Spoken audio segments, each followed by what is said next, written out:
Good evening, everyone. I'm Gautam from greytHR, your moderator for the session today.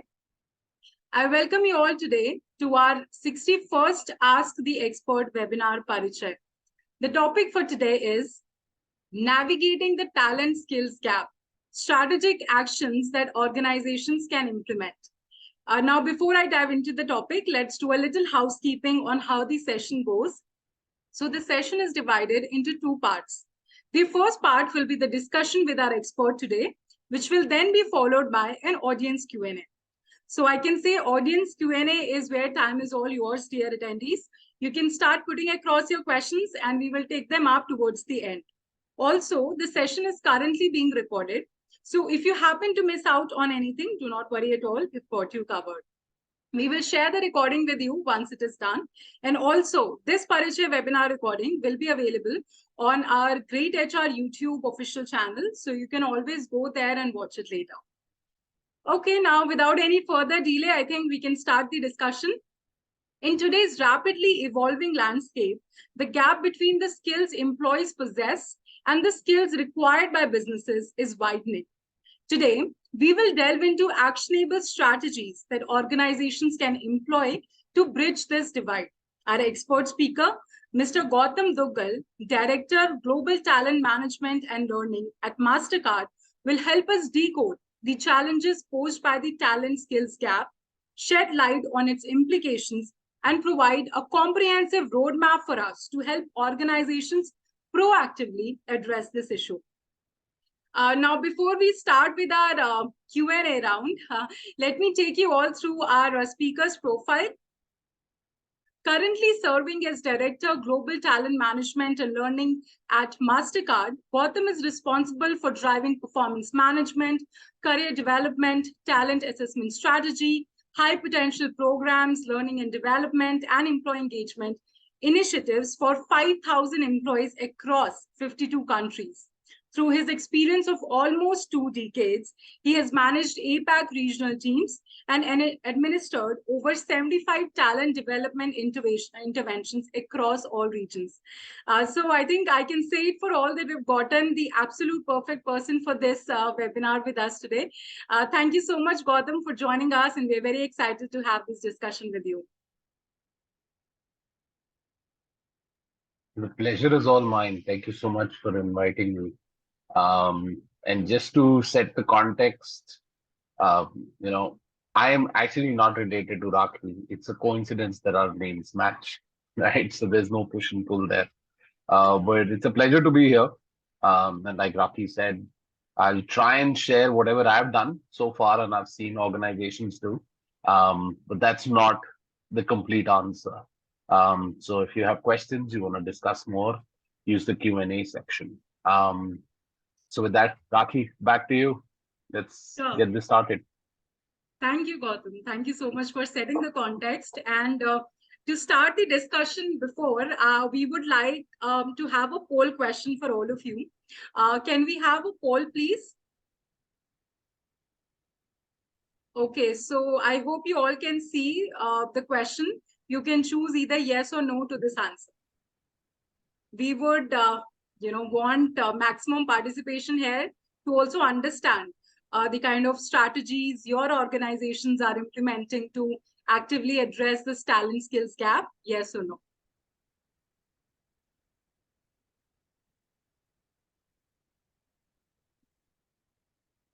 Okay, I can say this is a 50% scenario right now. There's yes also, there's no also. Okay, I think a few yes, which is always a good thing when it comes to this question. Okay, this is good. We'll end the poll now. Thank you so much for your engagement. Great. So now that, yes, over to you, Gautam, please. No, I was just saying, wow, there's so many people saying they are able to crack this code, which is amazing.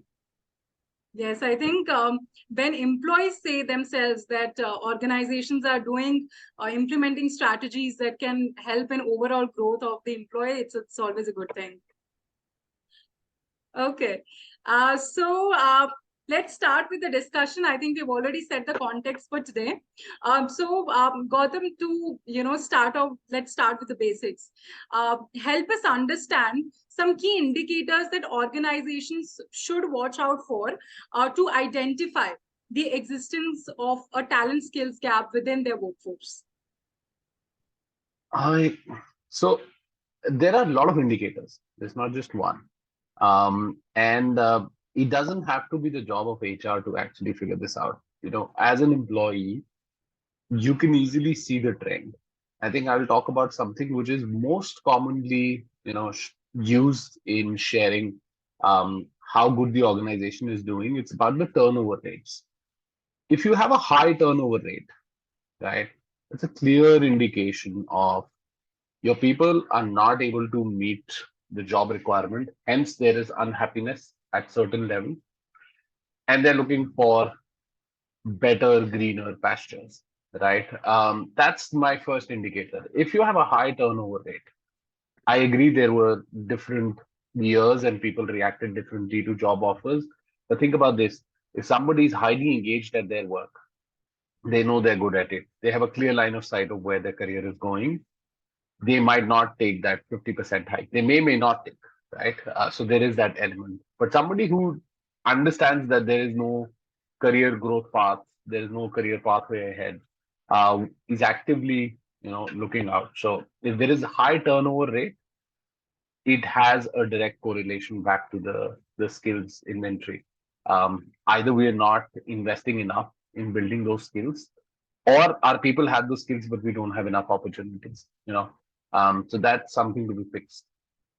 You also can look at another factor, and this is for people leaders on the call, is you look at certain roles that remain you know open for a long period of time. You don't find internal candidates. You also don't find a lot of good external candidates, right? So either you're looking for a very, very niche skill that nobody possesses today, or the skill mapping is not correctly done, right?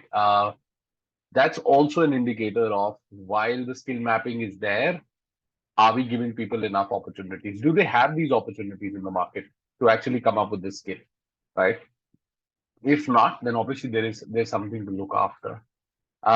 Very common for people leaders in HR to look at is your performance metrics, right?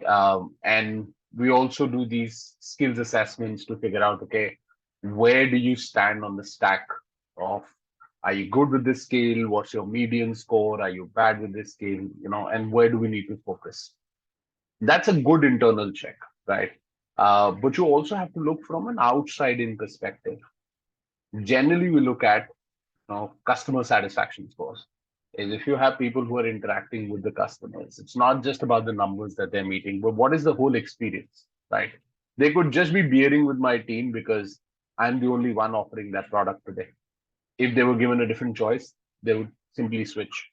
So what are they saying? Are they saying good about the product? Are they saying good about the team? Are they saying good about both, right? We want to get to that element of both.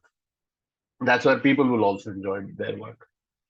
So look at the customer feedback. That'll also tell you that there is investment that needs to be made. Um, I've seen this happen, but not at every place that I work. We had this great leader who would always do a competitor analysis while doing their training needs analysis. So while I'm asking internally about, what all skills would you need to build to deliver on your objectives or promises for next year, there is a portion of the team who's actually working hand in hand with the market, consultants, vendor partners, to actually figure out what are other people doing.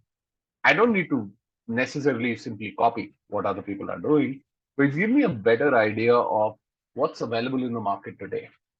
Traditionally, I'll get the needs analysis. I'll go out and say, okay, I need a learning intervention on X, and then everybody will come up with their own ideas.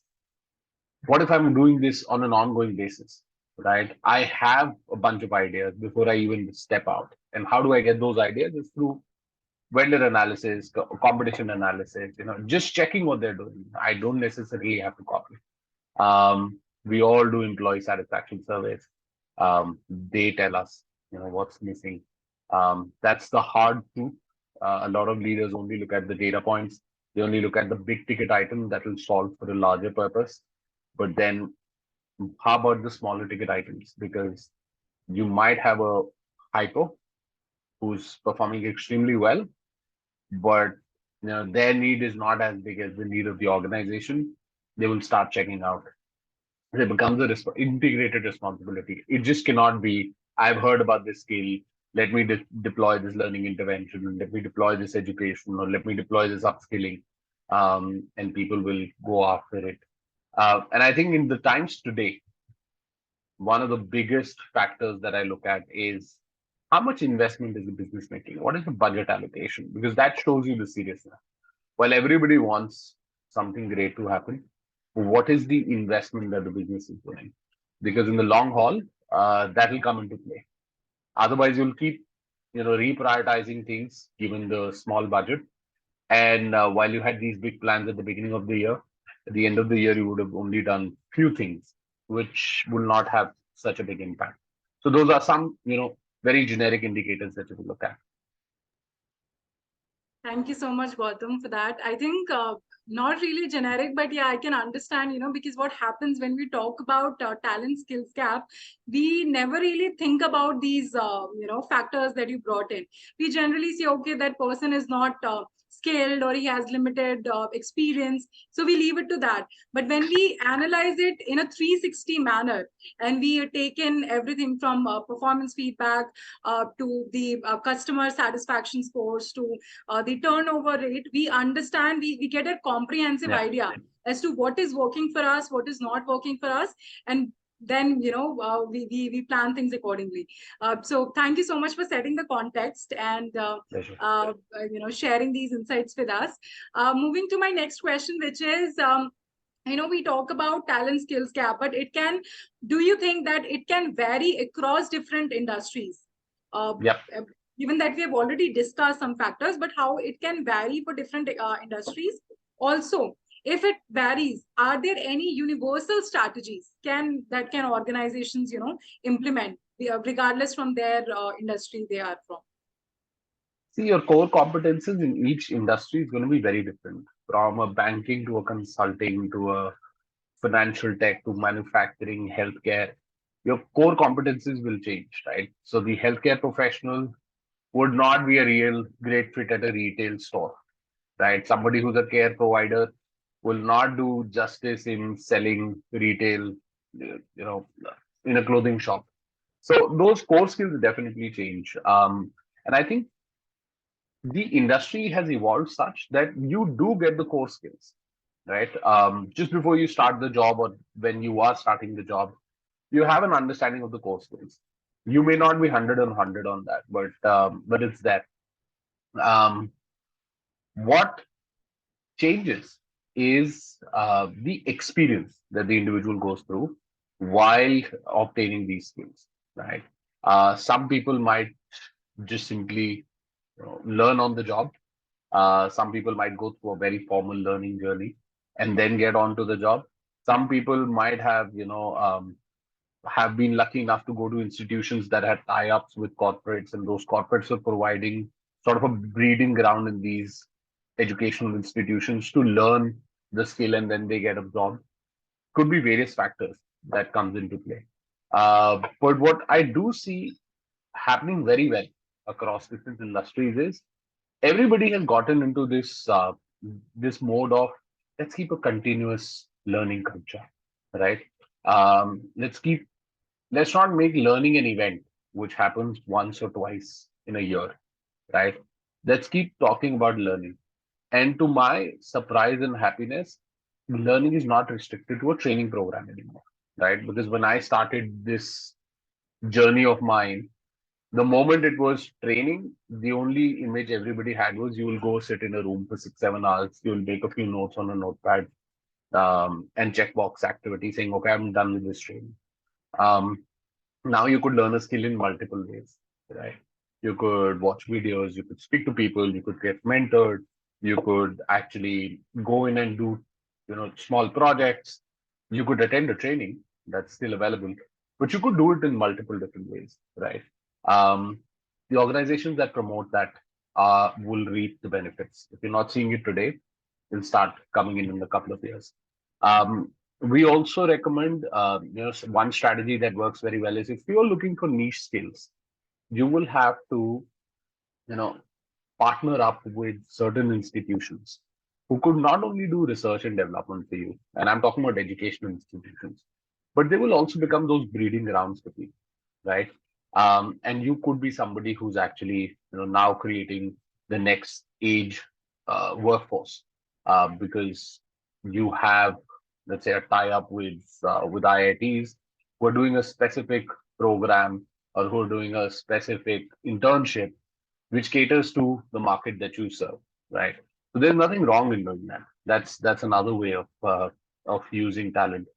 And the way your existing workforce can help in that is you can actually partner up with those institutions as on top of your day job, and learn a lot of new skills there, right? Does not only restrict you to, hey, I'm getting into training, gets you great visibility with leadership as well. So you could try doing that. Obviously, you have training programs that's available at large. I think thanks to multiple platforms, you now, in my current organization, I'm at a stage where there are so many options. So it's like a Netflix. I keep flipping which one I want to take, and then I get tired and then I don't take any training. Um, there's so many out there. So you have to prioritize on yourself. We also have seen, great adaptation of automation, great adaptation of using AI, ChatGPT. Um, that has also helped people actually reduce some of the mundane work that they were doing, and carve out time to do other things in life. So I think that's a good strategy. One of my previous organizations used to push people to do CSR activities. And I remember I was doing a CSR activity where I had no experience of leading a project with an NGO. That was a great learning experience for me. I think after that, my whole interaction model with vendor partners completely changed. Um, so they would do those strategies as well. You don't just have to sit down and learn. You could do different things and learn from there. But I think one key element that organizations have picked up now is they're very vocal about succession planning. And it's closer to my heart because that's my daily job. But they're very vocal about it. A lot of successors know that they're on succession plans. So that level of transparency brings in accountability as well. If I know that I'm successor to a very critical role, I'm not only going to work towards that, but I will also pick up skills which might not be required currently in that role, but will be required in the future as well. So that helps me keep, upgrading my skill set, which is great for HR, great for talent team, great for the organization in the longer run. Sure. Thanks, Gautam. I think you brought in a lot of different perspectives. There's collaboration that we can do with educational institutes. There's we can sort of leverage succession planning when it comes to bridging the gap between talent skills that we have. And you also talked about technology. And our own Netflix that we keep on playing with. So that's very Right. interesting because yes, technology has definitely it's an enabler. It has transformed the way we work today, we interact today, the way we literally function. So when it Yep. comes to learning and development, there's a lot that we can explore with technology, with automation. So my next question is going to be centered towards that. So Okay. you did give us a little a peek into how technology can help us bridge this gap, but like to sum it all up and to conclude it more, what role does technology play in mitigating talent skills gap, and what tech driven solutions that you have come across and has worked effectively for organizations when they want to bridge the talent skills gap in their organization? So but if you look at my profile, I started off as a technologist and I realized I was a very bad technologist, right? So I didn't pursue my career there. I would have lost a lot of dollars to my organizations. But technology has remained a part of the way I think around my own work, right? Um, there is no day, and my boss knows this, everybody knows this. There's no single day that I don't open up ChatGPT and I'm not using it for my work, right? I am also using it to have like sound interactions when I'm not doing work, right? The other day I was trying to do, could you career coach me on this, right? So you could look at it in different ways. I know a lot of my friends who are scared of the technological advancements, and then you know, the question is, then what will I do, right? Where do I go from here? I'm known for doing this. What will I do next? Either you can get into that mode, right? And then somebody will have to coach you through it, saying you're more than just that one skill. Or you could get into the bandwagon that I'm traveling in is let technology do it. I honestly don't feel I need to work on Excel sheets anymore. There's data, there has to be a platform. I should just be going in and making sense of what this data means. What is the story it is telling me? What actions can I take from it? I should not be, using VLOOKUPs and HLOOKUPs in the day and age today, right? 1994, 95 was a different story. But in the day and age today, that should not be the case. So I think technology has a lot of potential. And the more you embrace it, the more you realize it's gonna, take away a lot of the non value add work from your plate. Please do that, because when you move that work away, there's definitely a lot of savings, and your businesses love savings. So use automation as much as you want. um, Linking it to the skills gap analysis. I think the more you will explore the technological platforms, you will realize that there are few skills that you have to pick up. There was a point in time where I had no idea what bots were, what Blue Prism was. And I went through a certification on Blue Prism in my previous job just to understand what it is. It's not going to replace me, but how can it help me? There are some of the things I don't have to do. So I don't have to generate the real-time reports to share with leaders saying, hey, 300 of your people have done this training. There is a bot. It's not going to take a water break. It's not going to go gossip. It's just going to sit and churn and throw that on a dashboard. Let it do it, right? I don't have to do this anymore. Um, that's a great value add. So I learned a new skill. This Because of the advancements, I've also seen some skills assessment tools, including yours, um, where the platform provides not just, hey, what you're not good at, but also gives you that journey. This is what you should be doing. These are recommendations. And it interacts with the individual to look at, how are you responding? Are you taking that data as good to know, or are you taking that data as actionable data, and you're going to do something about it? Um, Talent analytics is today, it's powered by AI, which primarily means it can show you a direct correlation between when you don't promote somebody, how does that impact their performance, right? It's gone down to that level. It's not available at length, so you can't really understand the motives behind it, but it can show you the trend. That's going to increase. The more we explore automation, the more we explore technologies, AR, VR, gamifications, the more we'll realize that it's there for our help. It's going to change. Nothing will take away from human interactions, but to have that human interaction in my day, there's a lot of work that I should be putting on the machines, and let them do that work. They do it with more accuracy than what I do. For me, scoring a 95% in school was a big task. There, a 95% accuracy means that the machine is not efficient, right? So that sheer comparison between the two tells us that they do certain things far better than us. I'm a big fan of chatbots. I'm a big fan of collaboration tools. Um, so they're there for the long haul. If you're not experimenting with those, if you're not interacting using those tools with your learners or with your participants or with your team members, um, and you're still relying on emails and video calls. I think we're still in 2020. World has moved on. There, I don't remember collaborating on a project via email anymore. So you got to pick up those skills, right? And I just learned that there is a generation alpha that's coming, which means they will start working in 7 years from now. Um, they had access to technology before they were even born, which means their parents were using cell phones while they were still in womb. Their expectations from workplace is going to be extremely different. So I think given that, our skill gap work, the way we interact with technology, all of that has to pivot.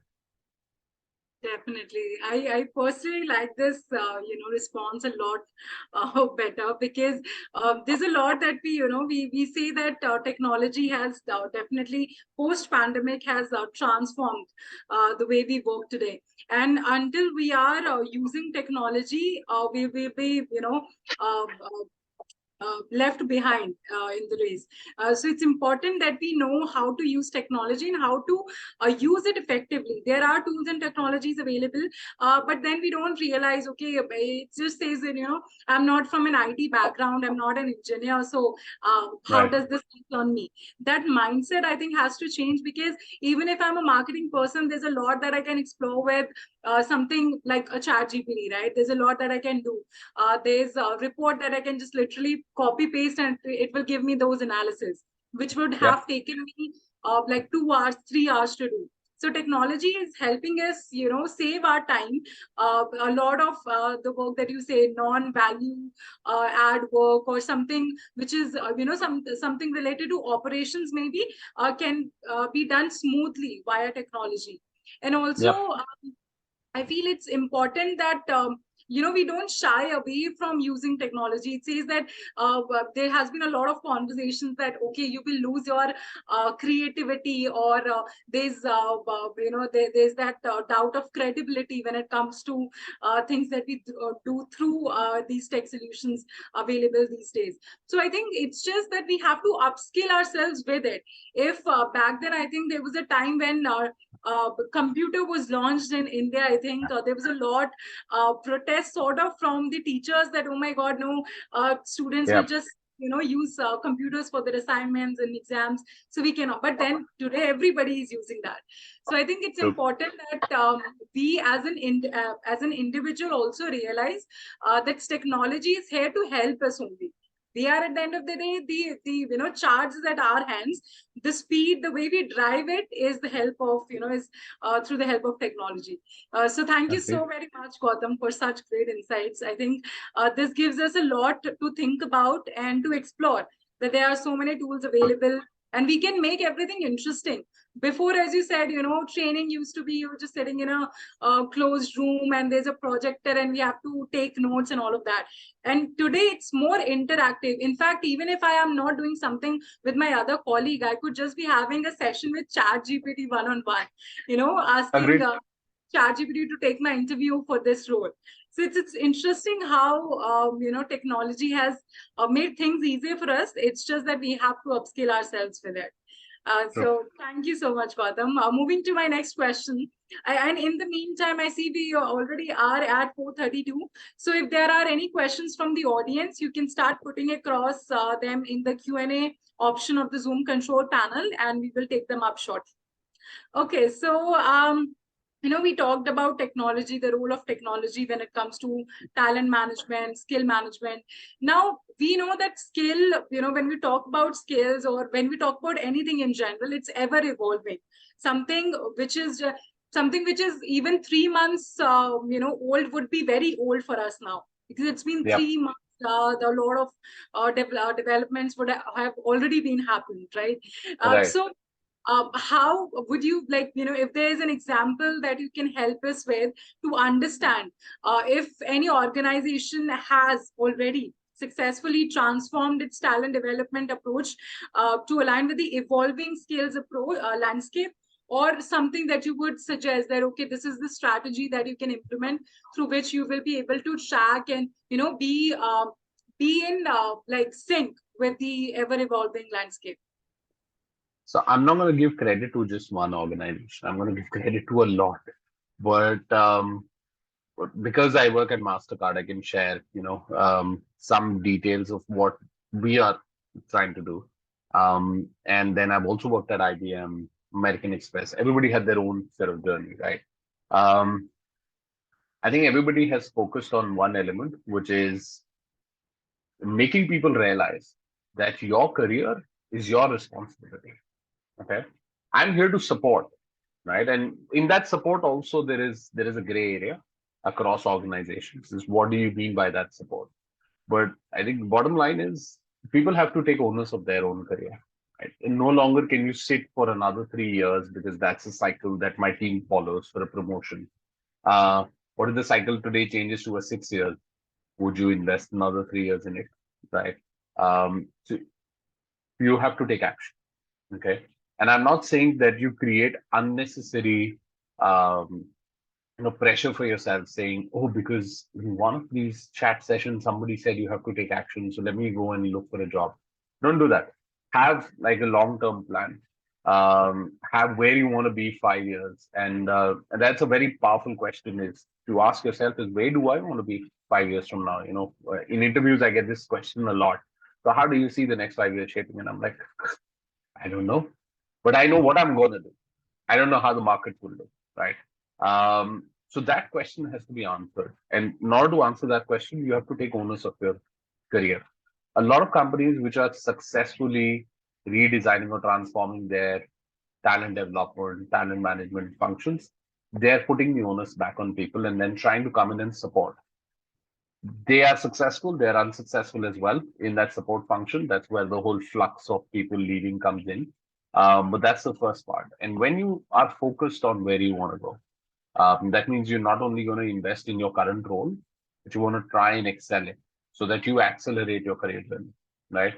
And the way you will accelerate it is by doing a lot more upskilling, which brings us to the point of being a lifelong, learner. Creating that learning environment. We're not a one in terms of just do the training and then you're good to go. Training is an ecosystem. You start leveraging that, right? Um, then obviously, before you begin, you need to know where you stand. So there's the skill assessment part. Some organizations have set it up very nicely. Some organizations know it's important, but they have a different school of thought. Some organizations don't even do this. They're like, they would focus more on, yes, you have background information, but this is how I do business and learn it my way. All three work. Completely depends on the work environment and the markets that you serve. So that's another piece. I think recognition is also important, and social recognition is more important now with the kind of, and even I'm hooked onto this, the kind of social recognition, brings a level of satisfaction of saying the hard work that I was putting in. There are people who recognize saying that, oh, you've done this course, sounds great, right? And that's where the whole digital badge is. That's where the whole share this, certificate on your LinkedIn profile or put it on your TikTok, Instagram. Now I see Instagram posts about certifications people are doing, which is great because while you're investing in, somebody has to be a cheerleader. It's coming from the social media world. That's absolutely fine. There's nothing wrong with it. Um, Personally, I feel there has to be a very strong mentorship program, because the organizations that had very strong mentorship programs have actually been able to transform their talent development function from just being a training department. And if you have a very strong talent development, you automatically have better succession plans and better mobility. Um, they've had great mentoring programs. And people see these mentoring programs as an opportunity to upskill and not just, be friends with the top leaderships. Uh, they actually invest time in understanding what they will not learn in school and colleges or MBA schools. Right? How do you maneuver people's behavior in certain set of environments in this organization? I think that only comes with experience. So those mentorship programs actually help. Then I think for the existing employees at large, there are a lot of programs that people make available, but you have to make it in a journey format. Okay. Don't put it as a buffet, because the moment you put it as a buffet, it becomes like a typical Indian wedding. There's food all over, and all over the ground as well. So you have to make it a journey. It has to feel very personalized to me. And for that, you could use technology. Internal mobility is great conceptually. On papers, it looks great. But you have to also understand that when people move, you know, um, there's a lot of investment that everybody does. It's not just the employee who's moving to a new role. It could be Raki investing in making me adjust to that new role that I'm moving into. Could be other people who are also investing in this. I think you recognize all of them. Don't just recognize that one individual, because to settle one person who's new into your team is a mammoth effort. And still be progressive and still be productive. That's a mammoth effort. So organizations that help drive this well, I think they've transformed extremely well. Yes, there are platforms available. Yes, people use them, but at the end of the day, it's the intent of how leadership is investing into this. If it is just a platform that leadership says, not my problem, I'm here to support. My support is go look at that platform. Um, then it's not going to work, right? Then people will be more inclined towards, let me speak to that headhunter who called me, who's so nice, who's explaining the whole job to me, rather than investing here. So you will see the flux automatically moving around. So, thank you, Gautam, for helping us with those insights. I think, you talked about the importance of leaders, right, when it comes to bridging this gap, which is very important because what happens when we started off also, we said that, okay, sometimes we just, when it comes to these things, we just say, okay, this is just the responsibility of HR. There's no role of, individual employees or the manager for that matter or leadership. So I think it's very important that we all of us, recognize our own responsibilities as well, because if we look at from an organization's point of view, there could be a lot that our HR team is just so awesome. They have these different programs, initiatives ready for us, but then we don't have that will, we don't have that just bar to learn. Then whatever they can do, but then we will not be able to help ourselves. So both the parties have to come together and collaborate in such a way that it's helping both the organization as well as employee for their career growth also. So mentoring programs, I think this is a great strategy initiative that we have spoken about. I don't see a lot of organizations doing it. Like I've been also with many, with a few, I would say, but this concept is not very maybe not very prevalent in India for that matter, because what happens when we talk about mentorship programs, it becomes like, okay, now we'll have to make teams and this person has to make a PPT sort Yeah, of 4 weeks classes we'll have to take. So people just try to avoid that kind of scenario. But yeah, I think it can make things more interesting because as much as we can talk about technology, if there is a human, as soon as a human comes into picture, there's a human connect, then we will yeah. be able to understand and relate better. So it has to Okay. be like a 360-degree approach with everything which is there out there. It's Okay. important that we realize these and act on it. So thank you, Gautam, for that. I'll just quickly move on to my next question. We talked about technology and how, especially after the pandemic, things have evolved. Now, flexible work culture is something that's very common. Remote working, Yes. working remotely. So it's great that we have that opportunity now. But when it comes to talking about skill development, how can we strike a balance between people who are coming to office? Okay, there's a lot that we can do with them, but also people who are working remotely. What are the innovative strategies that organizations can implement to enhance their skill set? I think there are two parts to this question. One is, what do you, from a skill set perspective, forget whether the person is in front of you or not, right? By the kind of role that I do, in the last 3 years at Mastercard, I've had two bosses. The person who hired me only met me once when I was getting interviewed in Singapore. We never met again, right? And the person who then hired me to do this global role, we've only met twice in our lives. Um, and I'm still working. So let's not segregate people in front versus people who are virtual. Um, your team is your team. That's the responsibility at the end of the day, right? You have to start at the basics, assess the skills, right? And then assessing the skills is not a one-time thing. It's not a blood test report, right? It's not that, oh, my sugar is high, so I'm going to go on a diabetic medicine. You have to look at the consistency. So anybody who has any patient of diabetes at home, they would know that it's a 3 month consistent check before you're diagnosed with it, right? Similarly, when you're looking at skills and gaps of skills, you have to look at a longer tenure. It just cannot be, oh, we ran this report or we ran this, assessment, and then on this assessment, Gautam was scoring so low on emotional intelligence, he needs to go for a workshop. I call these trainings as flu shot trainings. You do them once thinking it'll not, it's taken care of everything. It has not. So do that assessment over a period of time, right? And you don't need like a very high price solution for it as well. If you want to start small, you could start small. You could just be gathering feedback. You could just be asking, for project output. You could just be checking what they're doing. Um, but have that assessment in place. If you don't have that assessment in place, you're not really moving the needle. Um, and when you have that assessment in place and people know that, oh, you know what, Taki's going to check me next month again on this particular skill, and I should better pay attention to this. They will either start learning for it, or they will start inquiring about it, or they will start reaching out to people saying, I hear you do this very well. Could you give me some nuggets of information? That's nothing but mentoring.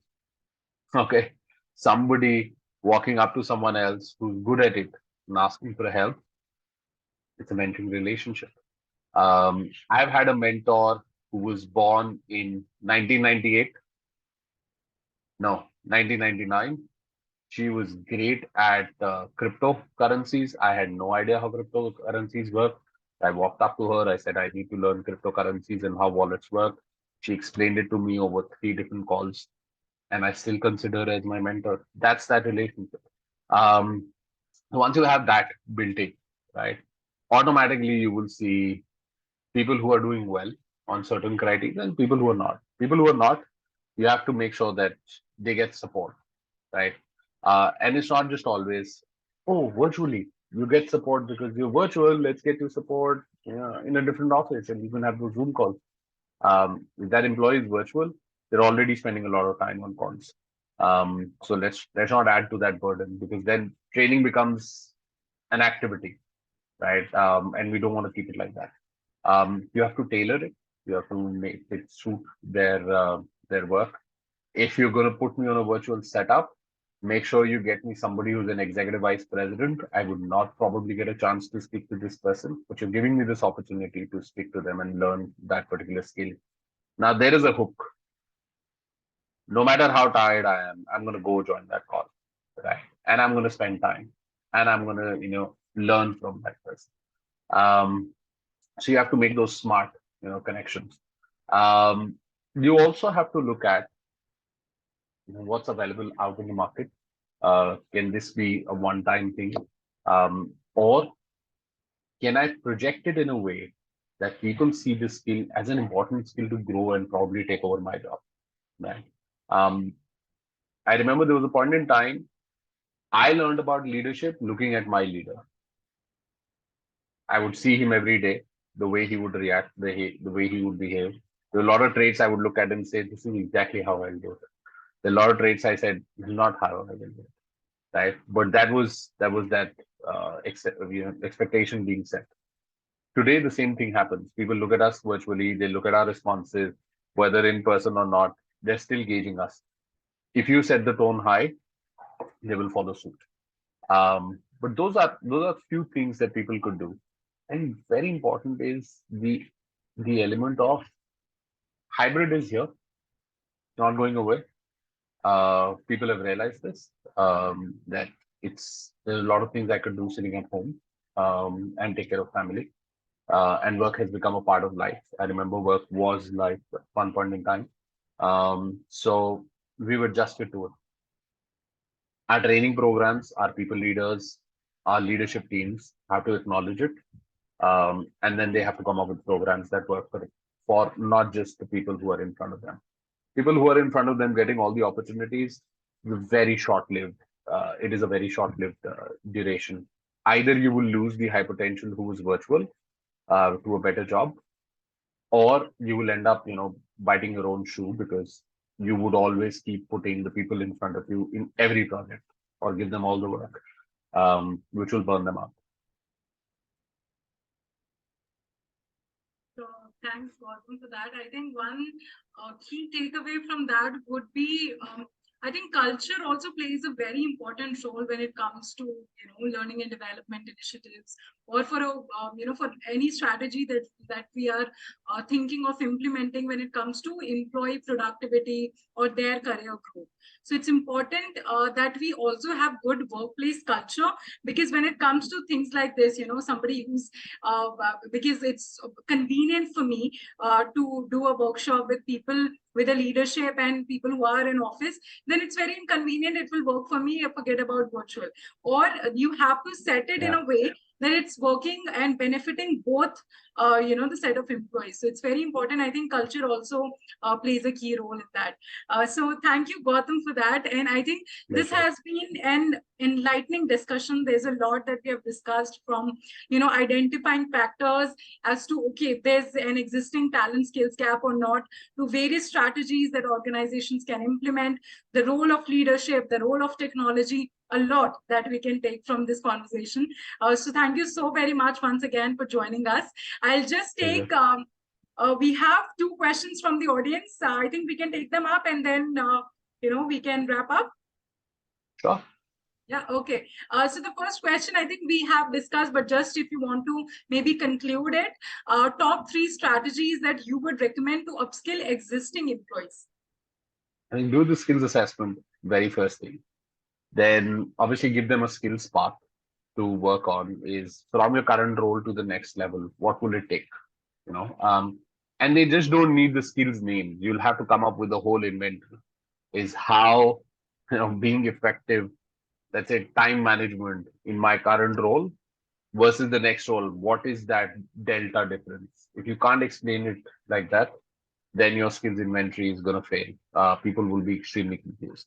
And you will hear things like, oh, this is all rigged. Yes, we have the document, but they choose their own favorites. This is not clear to them, right? So it has to be very black and white. Could be a little gray, but it has to be as black and white as possible. And I think the third one is actually, following up, discuss what they're working on. I do that with the team members I have, is tell me what learning initiatives you're working on. Um, we had this request, I think, when I joined during COVID, about upskilling the HR team. And I said, I'm not going to put them through any training program. Why would I put them through a training program? These are smarter people than I have. And then what we came up with was a spin-off version of Shark Tank. We said, all of your brilliant ideas, why don't you pitch them? And then your top brilliant idea will get picked. And you're in, our HR leader in Singapore will invest in your idea, and we'll probably have that platform available. And then the winning teams got an opportunity to present to CHRO. Nothing out of the ordinary. I see this on television every day. It's just, you just come up with a different way and approach. And a lot of people who are like, oh, I don't need this training, were the ones actually winning it, because they're like, oh, I get to present, I get to be in front of leaders. So build that very clearly for them, and then just invest talking. Because I see a lot of leaders don't invest talking. They're like, get the work done. Upskilling is HR's job. It's your responsibility. We said, our motto that your career is your responsibility. I'm here to support. Don't do that. You will lose that good talent very fast. Even people who are struggling in your job, they'll also leave, because, like you said, culture is not there. So I'm sure that answers the question. Moving on to the next question, I think you spoke briefly about succession planning. So this is related to that. How can Yeah. succession planning help in navigating talent skills gap? Oh, so your internal mobility can help a lot. I'm very sure there are people in the organization that have some element of the skill that you're looking at. Um, very first thing that we have is to let go of the element of it's easier to hire from outside than to upskill somebody from our own organization, right? Uh, I've seen that change a lot, but it still exists at large, right? Um, Rightly said, if you're hiring for a sales role, you might want to give chance to somebody who's already had experience at sales rather than somebody who comes from human resources. That's a no-brainer, obviously. But if somebody from human resources wants to move to consulting, or somebody from consulting wants to move to marketing, or somebody from marketing wants to move to sales, you can make those bets, right? So one, I think it's the top level buying. You have to get the buy-in from the top leadership. It's a journey, you know. It's not going to click with everybody. There will be a few clicks, there will be a few misses. On Saturday, my mentor told me that Gautam, there are times monkeys also falls from trees. It's absolutely fine, right? I think that stays with me is there are times it will click, there are times it will not click. When it is not clicking, there is a learning there. But that doesn't mean that the person is bad, you know. You still need to help them find something else. You don't chuck them out saying, oh, it's an efficiency exercise, get lost. Bye. What you're then doing is you're creating an environment where others are also getting impacted by this. Oh, I'm not going to take that internal move because if it doesn't land well, I know what they do with such people. Now you're creating barriers for yourself. Um, so have that buy-in from the top leadership. Then you look at your talent landscape, which primarily means if these are the skill sets. Who do we have in the organization who could come in with almost 60 to 70% skills and learn the rest, right? There has to be a lot of people in today's environment who would know that, right? Maybe you invest in them to upskill. Maybe you invest in them to go, do some certifications. They do projects over a period of time. So give them that runway. Don't expect them to perform at the same level that the previous person was performing at. So it's a journey. It doesn't happen in one day. And even so, let's say you have tagged me to be your HR head in the next 5 years. And when the time comes, you contact me saying, okay, it's time for you to be the HR head because you're on the succession plan. And I'm like, I don't want to do that. What would you do then? Right? Oh, then we have another one. Then we have the third one. Sure, but the people's expectations change. Their aspirations change. There was a point in time I had no aspirations of working, and then there was a point in time I only wanted to work. So they change, right? So you have to keep adapting. It just cannot be set in stone once and thinking, oh, 5 years down the line, this will give me the benefit. May, but most likely will not. Sure. Thank you so much, Gautam. I think there was a lot, to think now on. So thank you so very much for So bringing sorry in to different confuse everyone.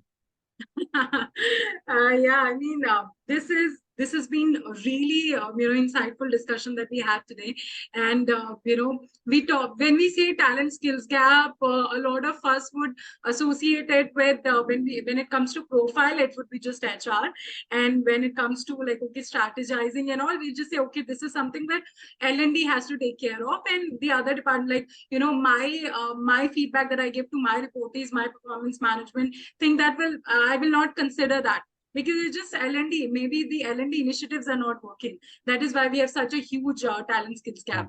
But Okay. there's a lot, no, but then there's a lot that we have to do in a 360-degree approach. We have to take different initiatives that we have to take on, different responsibilities from the managers to HRs to our training teams to leadership. Everybody has a role to play. And I think the most important role is of ourselves. If we have the zeal to learn, then we will learn. Otherwise, nobody can make us, do anything. So So thank you, Gautam, once again pleasure. for taking out the time and joining us today. It has been a wonderful conversation today. Thank you, Rakhi, for inviting me, and thank you everybody for listening. I hope I didn't confuse all of you, but thanks so much. Take care. No, thank you so much. Also, we have a great rep community, our attendees. So if there are any more questions that you would need your, insights on, or not from this webinar itself, but anything from HR, you can always log into our great rep community where we have industry experts who can guide you with your responses. And as promised earlier, this recording will be available on our YouTube channel and will also be sent to you. So you can always go back, watch it later, and refresh your notes. And if you have any more questions, you can write to me on my email ID, rakhigautam@greytHR.com, and we will get back to you. So thank you so much once again for joining us. And until next time, thank you, Gautam.